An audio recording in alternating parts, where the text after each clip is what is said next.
Hello Bellers! Ito nga pala yung naging cake ni Baby Heart nung kanyang binyag. Pasensya na kung natagalan. Actually, marami pa talaga tayong pending na hindi na-edit na video. Ang hirap din talaga kasing mag-edit or mag-voice over lalo na kapag merong mga batang makukulit dahil maya-maya ang ingay nila sa background. Kaya naman sinasamantala ko kapag tulog sila doon ako nakakapag-voice over o kaya minsan kapag nagpapadede ako katulad ngayon. Ay siya, tama na nga yung paliwanag at ipapakita ko na sa inyo kung paano ko ginawa itong baptismal cake ni Baby Heart. Talagang pinaghandaan ko itong cake ni Baby Heart dahil nag-research din ako ng mga design. And ahead of time, nag-order na ako sa Shopee ng mga ingredients at saka ng mga materials na gagamitin ko para dito sa cake. Ito nga chinap-chop kong chocolate bar, itatabi ko muna at umpisahan ko nang gawin itong butter ng ating cake. Choco moist cake nga ang gagawin kong flavor dahil ito ang kabisado ko ng recipe kung paano gawin. At marami na nga rin nakapagsabi na masarap itong choco moist cake ko. Sabay ko nga ginagawa itong dalawang recipe kasi tall cake yung gagawin natin eh. Kapag gumagawa nga ako nitong cake ay ayaw ko talaga ng kinakausap ako dahil malilito ako. May mga pangyayari na kasi sa akin na kapag kinakausap ako or for example ni tatay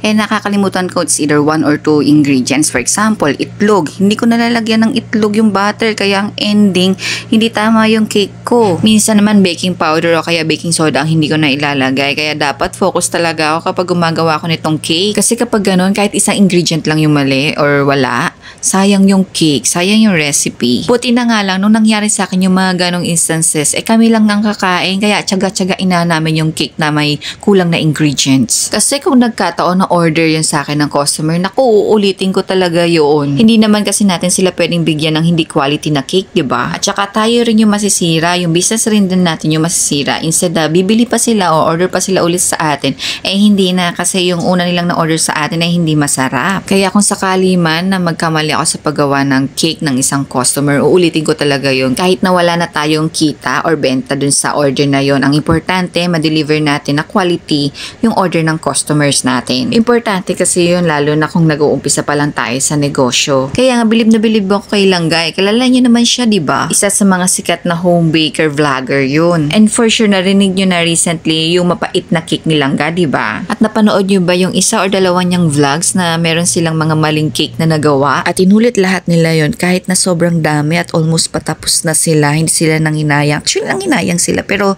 talagang inuna nila yung quality ng kanilang cakes.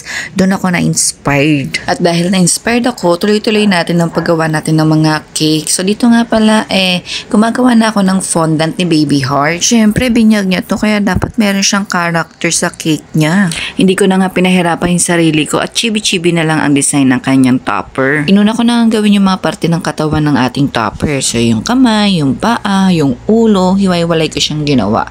Tapos, ipagdidikit-dikit na lang natin. Big help talaga or very convenient kapag may mga molder na tayo. Tulad nitong sa ulo ng ating topper, may molder yan. Kaya madali ko na lang siyang gawin. Kaya kung lagi kayong gumagawa ng mga ganitong klaseng topper, yung mga chibi-chibi, I advise you na mag-invest tayo sa mga molder talaga. Itong molder ko, siguro ilang beses ko na rin siyang nagamit since may mga nagpapagawa sa atin ng topper. Kaya naman worth it yung pagbili ko dito. Actually, pinaplano kong bumili ng isa pa, yung ibang tsura naman ng topper para hindi nakakasawa.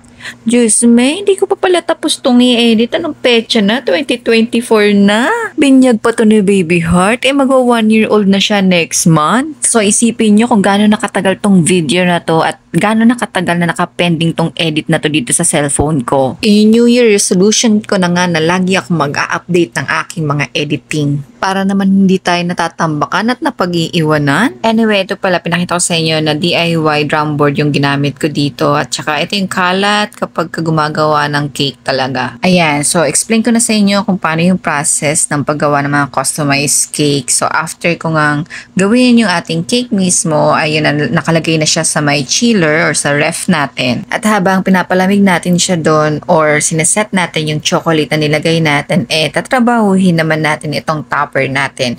So, in-stop ko muna yung paggawa ng ating topper kasi pinapatuyo ko siya, pinatitigas ko ng konti para malagyan ko ng mga details. Mahirap kasi lagyan ng ganyan ng mga edible ink or pen yung ating fondant kapag basa-basa pa siya. So, kailangan mo siyang iset muna or parang pagpahingahin mo muna yung fondant kasi medyo basa pa yan kapag bagong gawa.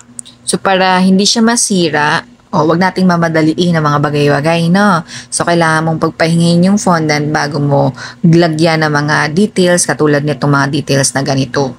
At isa nga sa mga pinakamahirap para sa akin pinakamahirap na details na ginagawa sa isang fondant, itong mata ng ating chibi. Kaya mga ilang beses ko rin inulit tong mata niya. At fast forward ko na nga, so after kong gawin yung ating chibi, mamaya papakita ko sa inyo kung anong itsura. Eto, kinuha ko na nga yung ating chocolate cake dahil lalagyan ko na siya ng second coating, third coating para mapakinis at mapantay natin itong cake na to. Gabi na nga ito, kita nyo yung labas, madilim na. So, gabi na, hindi pa ako tapos, ganun siya kahirap at ganun siya katagal gawin. Kaya kung nagtataka kayo kung bakit ganun kamahal yung mga customized cake, napakita ko naman sa inyo dito na hindi siya basta-basta ganun lang gawin or hindi siya ganun kabilis lang gawin. Bawat detalye pinag-iisipan at pinag-ihirapan ng mga home baker gawin yung cake na yon para lang masunod yung preference ng customer natin. After nga nito ay saka natin siya babalutan ng fondant at lalagyan ng mga details. And this is our finished look. Hindi ko na na-videohan yung talagang process niya kasi sobrang aligagarin ako, nagmamadali dahil bukod sa ginagawa ko to nag-bake rin ako ng cupcakes for souvenir. So, yan, fondant, baby heart, yan, yung chibi topper. Tapos, ito yung mga flowers. Ito yan, meron yung molder. Ito yung ginamit ko. Para dyan. Yan. Super satisfied ako sa outcome nito. First time ko to gumawa ng talaga kung ano yung nasa isip ko. Ito yung lumabas. Do medyo merong revision ng konti pero okay sa akin to. Yan.